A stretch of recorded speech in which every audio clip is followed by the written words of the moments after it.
Hello, and welcome to my podcast, The Melancholy Guy Talks.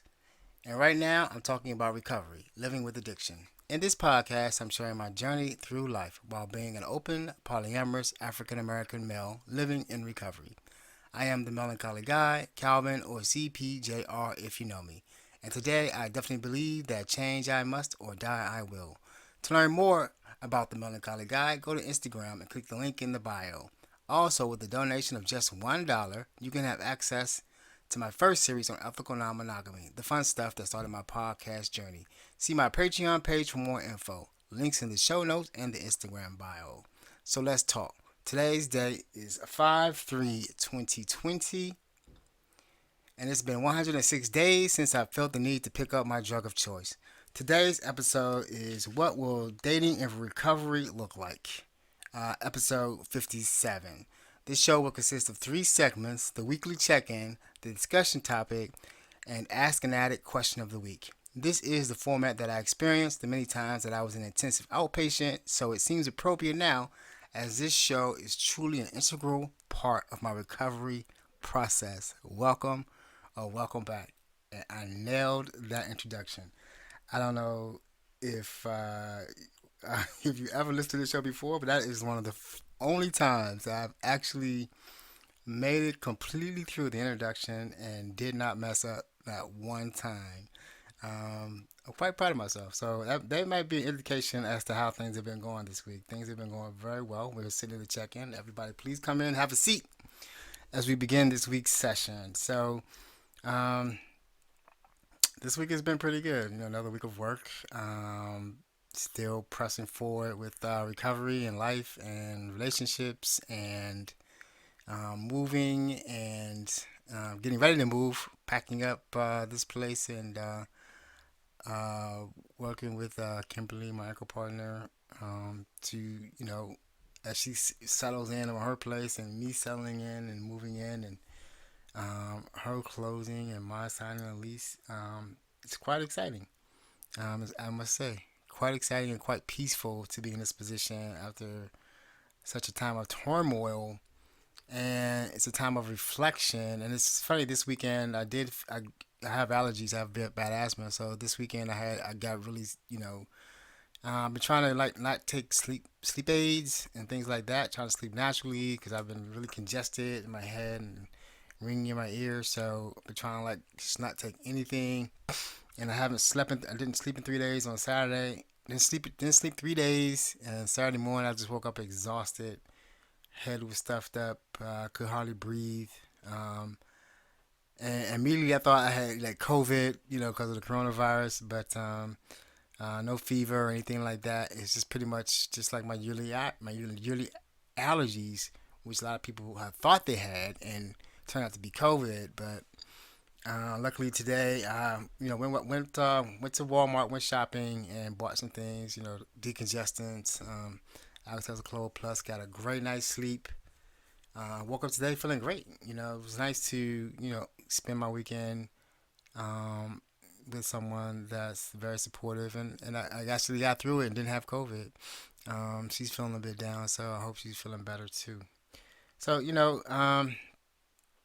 just pressing forward. It's a interesting time to be for me to be alive and to be going through everything that I'm going through, and the job I have now is amazing. And I have to keep my mind focused because as I said last week, that this is it's like constantly recovery to me is like a storm. You know what I'm saying? I have to constantly be on guard for that next thing. And like going through 3 days of no sleep, it's not good. You know what I'm saying? Because you have to do the hungry, angry, lonely, tired, and getting tired when if me as an addict, if I get too tired, I get suggestible. What I'm saying? I can get grumpy, I can get argumentative, and things like that, and I can get grumpy, and then that's prime for a relapse. I think that prompts me up for a relapse. And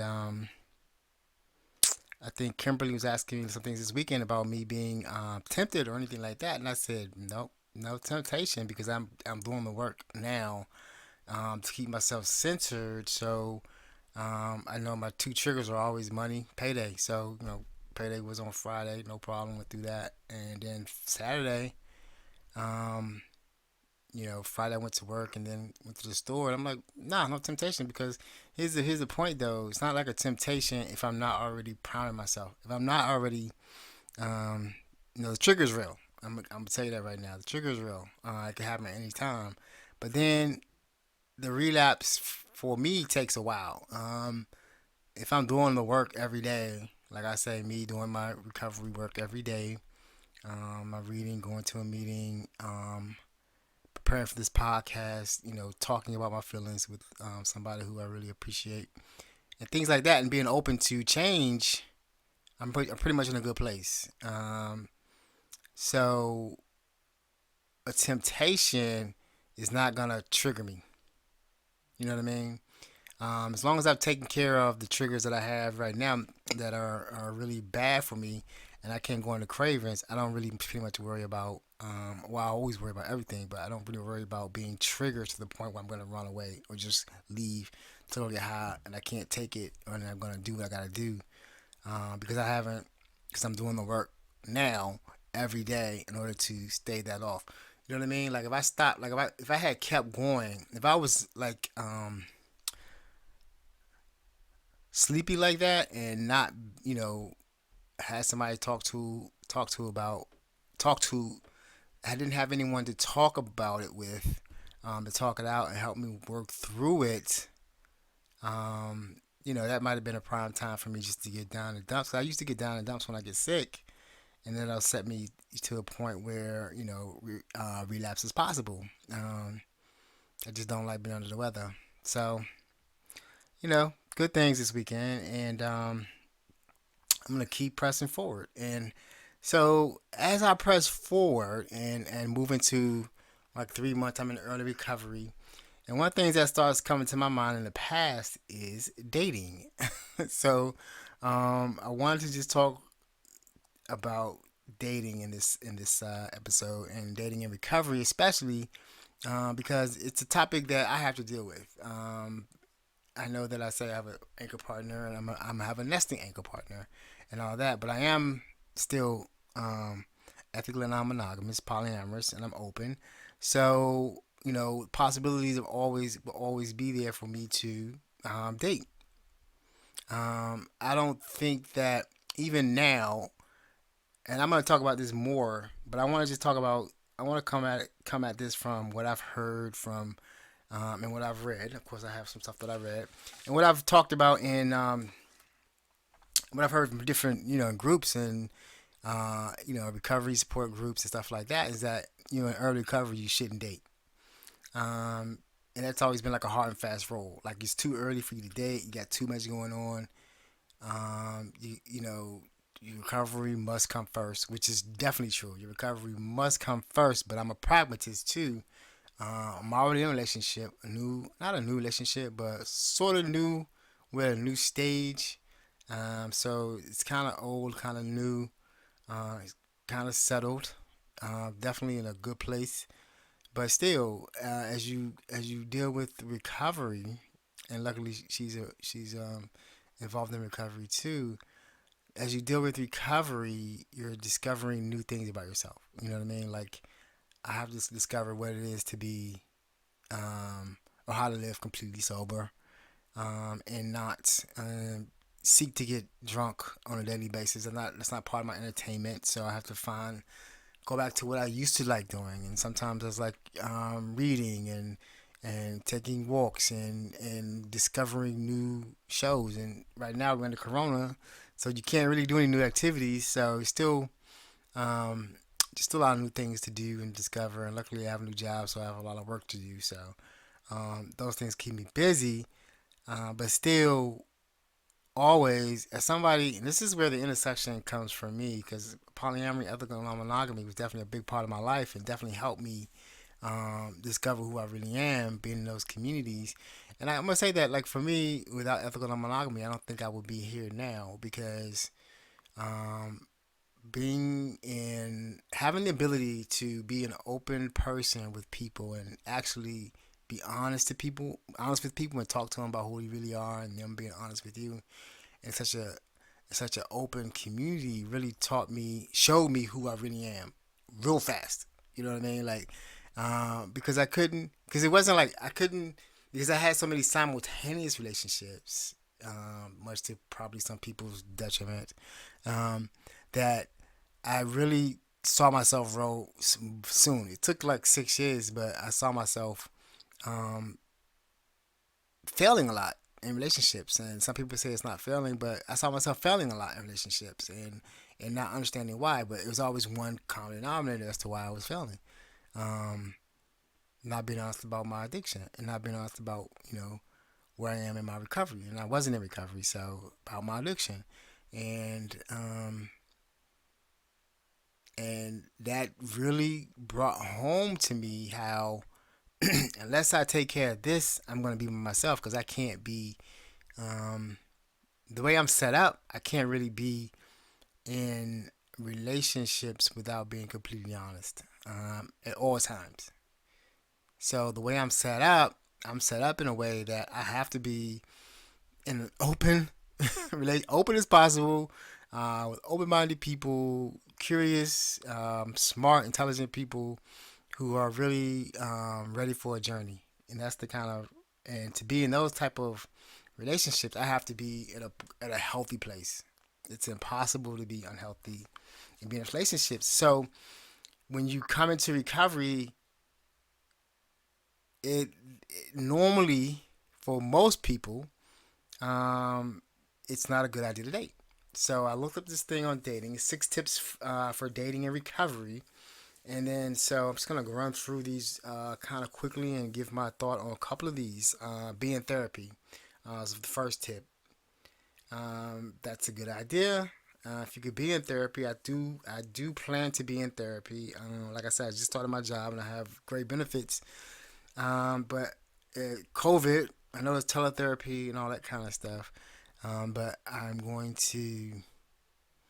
But I'm in the mood of moving. I'm not gonna be here. I'm gonna be like in another part of town. So I really want to move and be settled and try to kind of get the routine underway so I can do. I'm not making excuses. I guess I am making excuses, but it's definitely important for me. I know to be in the therapy because anything I'm doing now is good. I'm laying. I feel as though I'm laying good groundwork, but I know I could be doing more, and I plan on doing more. So being in therapy is the first tip. Be upfront about your recovery, and that's one thing about. And I have a question about that in my Ask the Addict section of the show. Um, this is a discussion topic, by the way. So it's like have a solid sober time. So the first tip was be in therapy, be upfront about your recovery, and be upfront about recovery is like basically how I. When I first got out of rehab, my first time, I used to always tell everybody I was dating that I just got out of rehab and blah blah blah. And I, here it is, right? I said I just got out of rehab. I never said anything about being in recovery because I didn't know what recovery was at the time. I'm just finding out what recovery is. Um, so I don't think I was being truthful about saying I just got out of rehab and looking for a relationship, and that was like 2 or 3 months, and I wasn't in recovery, so I was still using on the side and stuff like that, and of course all those relationships ended, and tragically, and that was something that I don't want to repeat. So um, for me, it's like to me, it's not even a matter of being upfront about it. Like I want to warn you or anything like that. For me, it's like anyone that I'm with being going forward has to accept me being in recovery as like me being an asthmatic, or me having bad allergies, or me having or if I had cancer or diabetes or something like that. It's just this is just a part of my life. You know what I'm saying? As long as I'm not an active addict and I'm doing what I need to take care of myself, it shouldn't, you know, um, it shouldn't matter, or it should be a welcome part of our life. You know what I'm saying? That I am taking care of myself, doing what I need to do. So I don't have anything to be ashamed of. I used to be ashamed of it. That's what kept me in the dark for so long, the stigma of it. But It's like this is a part of my life. So if I say told that I'm in recovery and I say I'm 106 days clean, that's too much. That's cool. I'm good. Um, you know what I'm saying? Because I'm not in the place I am now in life. Maybe it's my age or something like that. Though I'm open to relationships. I'm open to new relationships. I don't want to date. I will not date. I will connect and explore and things like that. I'm more open into relationship and tribe building, but dating is not a priority. Um,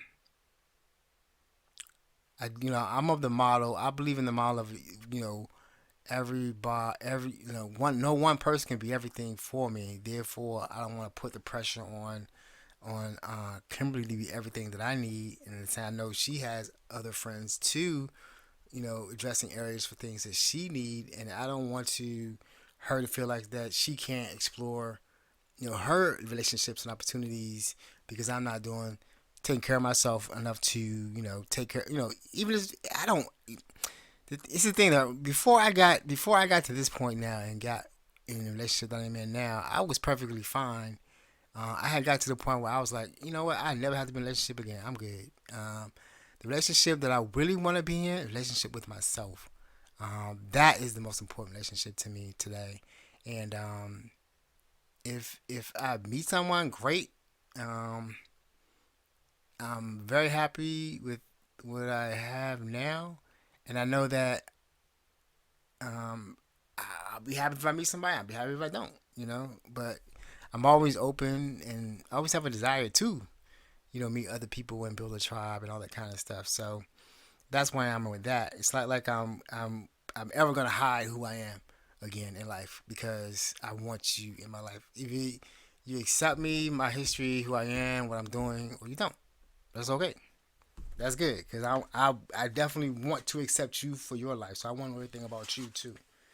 That's the only way I can do it. That's the only way I can really be with someone is to know all about them and have a real connection. So have a solid sober time. That's basically it's good to be grounded in your recovery.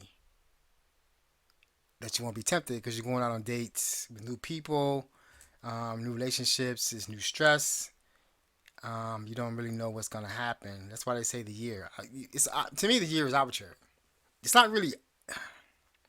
I shouldn't say it's arbitrary, but I should say it's like it is arbitrary. Because there's no blanket rule. I don't like dogma.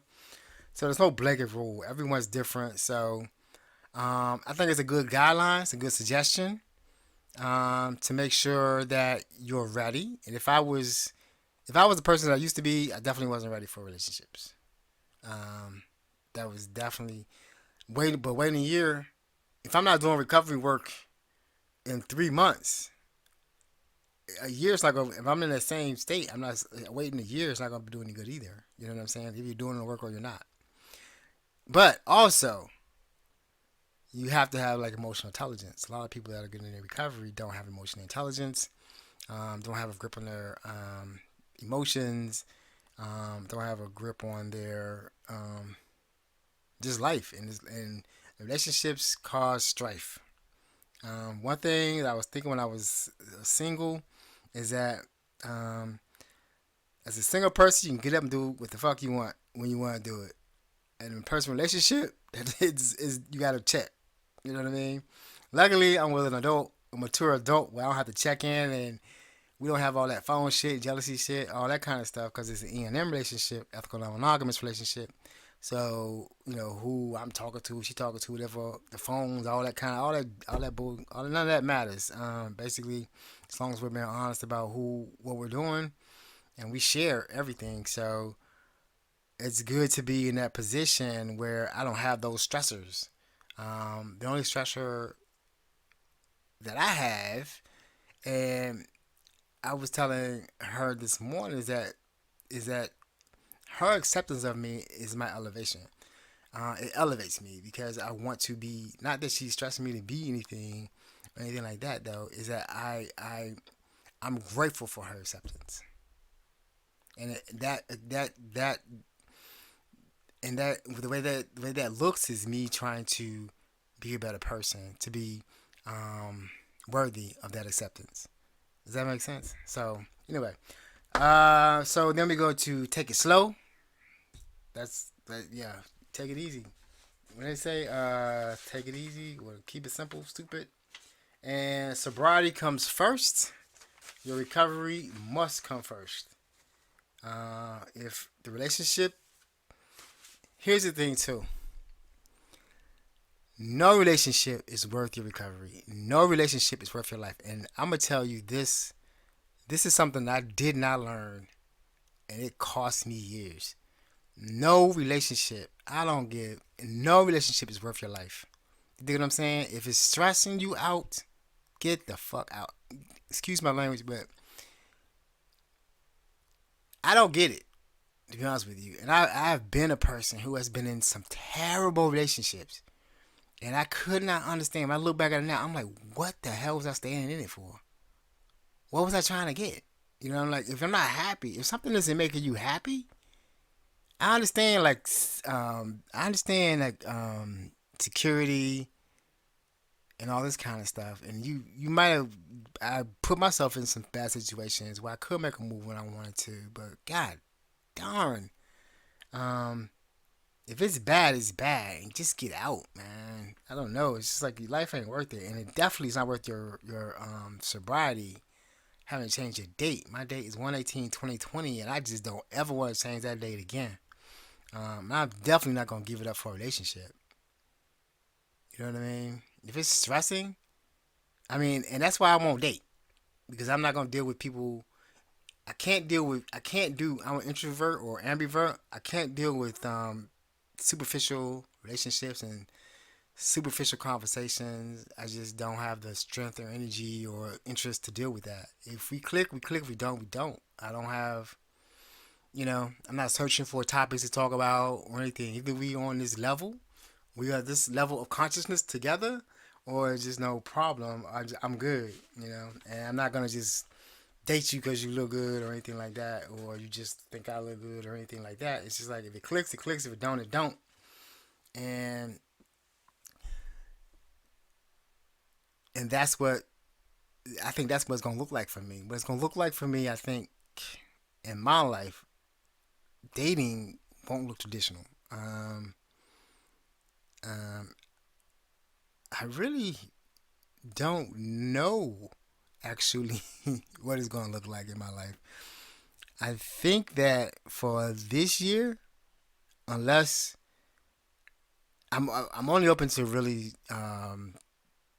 great connections, high energy, and things like that. So unless something like pops off, I'm good. I'm too busy right now. You know what I'm saying? Moving, new job, and stuff like that. Like I do have some people um, that I'm open to, be with, and they're kind of long distance, and we'll see how that works out.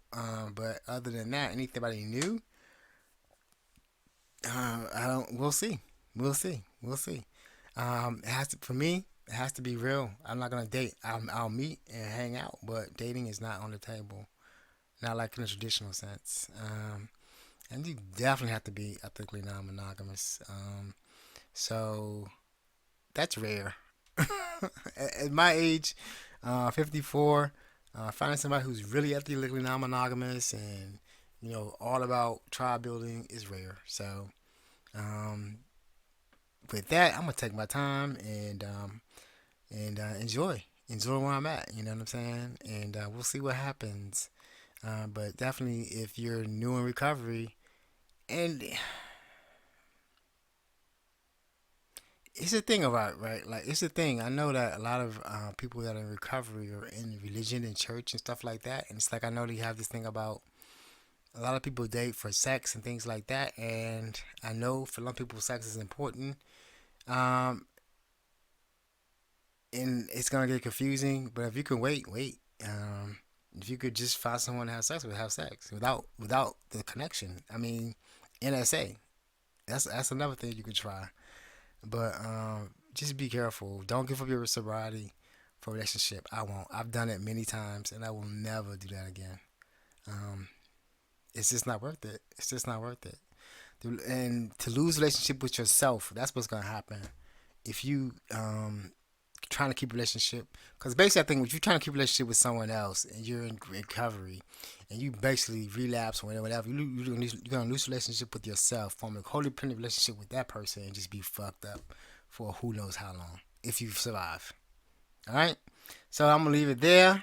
That's gonna be ended for the discussion topic for this week. And now I'm gonna go to the Ask an Addict section.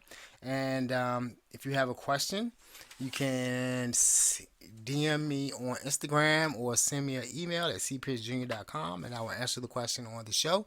If you want to ask a real life addict on addict and recovery a question about addiction, I'm not an expert. I have no training.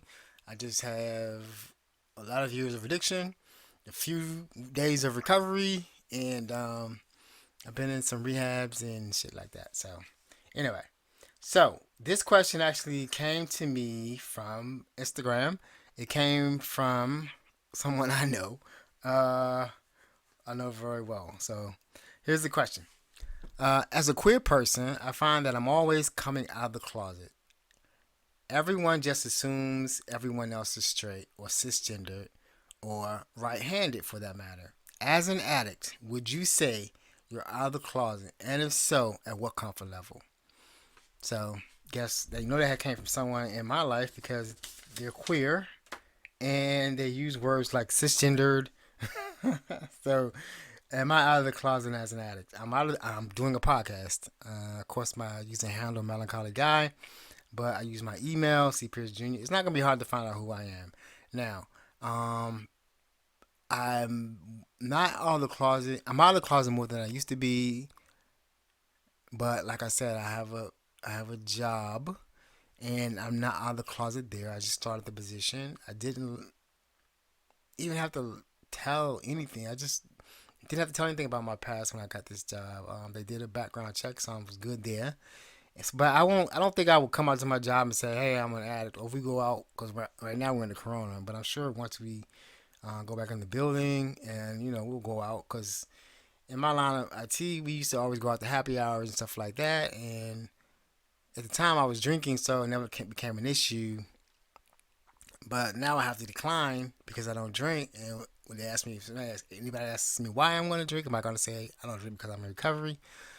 Um, I don't know. Because I don't know. Not because of I'm going to be shamed or anything like that. I think I'm more concerned about job security and potential and things like that. In the past, I've had to disclose, um, that that I've had addiction issues because of things that have happened on the job, which I don't want to happen now. So I want to say that for me in my private life, yes, I am out of the closet. If you ask me, I'll tell you if I introduce myself on to a group on social media, I will say I'm in recovery, blah blah blah, because it's a real part of my life, and uh, it's something that I want to say that I'm not fully ashamed of it. I'm working on it. Let me say it like that. I'm working on it. I'm trying to get better. Like one day at a time with it as I accept it. I think that for me, the more time that I get, the more confident that I get, and the more that I'm able to step out and say, yes, I am in recovery. I got 106 days. That's not a long time. It's 3 months. Um, I've been 3 months clean before. I'm looking forward to 4 months soon. I've been 4 months clean before, and but I can't say that I've been 4 months or 3 months or 90 days clean in recovery, which I am now. So that's a difference. So we'll see. I want to be completely out of the closet. Like I said, I don't think it's something to be ashamed of. I think it's something to be proud of.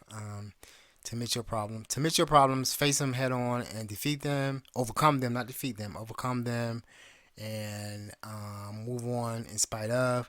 I think it's a great thing, and I'm not gonna hold my head down anymore because that's what kept me down. So that's the question. If you have a question, like I said, feel free to send that in. I'll definitely answer that on the show.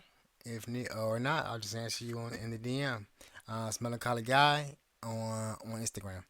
Okay, so I think that's gonna wrap it up for this week, and I got a special treat coming up in a couple weeks. I'm gonna have my first guest on the show on the 24th, and that'll be my last show here before I start moving to the new place, and then we'll have the shows being recorded in the Zindan. That's what we call the new place. So I guess I'm gonna go and take a moment for the still suffering addict.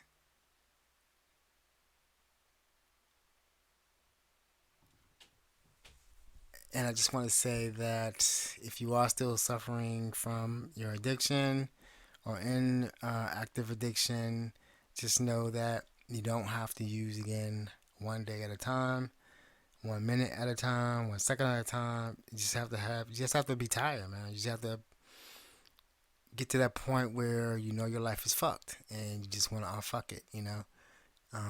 That's basically where I was. I understand I was powerless and all that kind of shit, but my life was fucked up every day. I was getting up, and no matter what I thought I was going to do that day, it always ended the same way. And that just got to be old fast. And I felt myself dying. I felt myself just leaving. And I'm grateful that the moment I decided to turn it around and just believe with attention, things just started happening. And it could happen for you too. All you have to do is just believe and reach out to someone. If you want to reach out to me, you could do so at cpiercejr@gmail.com, or hit me up on Instagram at the Melancholy Guy. All right, so I guess that's gonna be it. Like I said, if you have any questions about recovery, just send me an email, ask the question, I'll answer it on the show, or I'll respond to your inquiry. Okay, so with that, that's going to be it. And always remember, see you next week, to love and respect yourself first, and everything else will take care of itself. Peace and namaste.